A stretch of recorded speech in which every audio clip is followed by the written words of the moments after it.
తిరుమల శ్రీవారిని పలువురు ప్రముఖులు దర్శించుకున్నారు. ఉదయం అభిషేక సేవలో మాజీ కేంద్ర మంత్రి కిల్లి కృపారాణి, ప్రముఖ సినీ నిర్మాత అశ్విని దత్తులు వేర్వేరుగా కుటుంబ సభ్యులతో కలిసి స్వామివారిని దర్శించుకుని మొక్కులు చెల్లించుకున్నారు. దర్శనానంతరం రంగనాయకుల మండపంలో వేద పండితులు వేదాశీర్వచనం అందించగా ఆలయ అధికారులు శ్రీవారి తీర్థ ప్రసాదాలను అందజేశారు.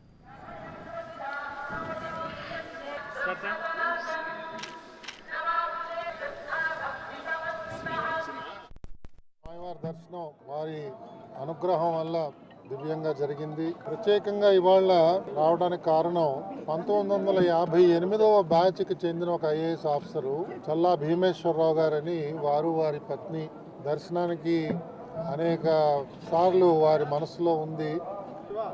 వారి కోరిక తీర్చడానికి స్వామివారు నన్ను ఈ విధంగా ఇక్కడికి లాక్కుని వచ్చారు.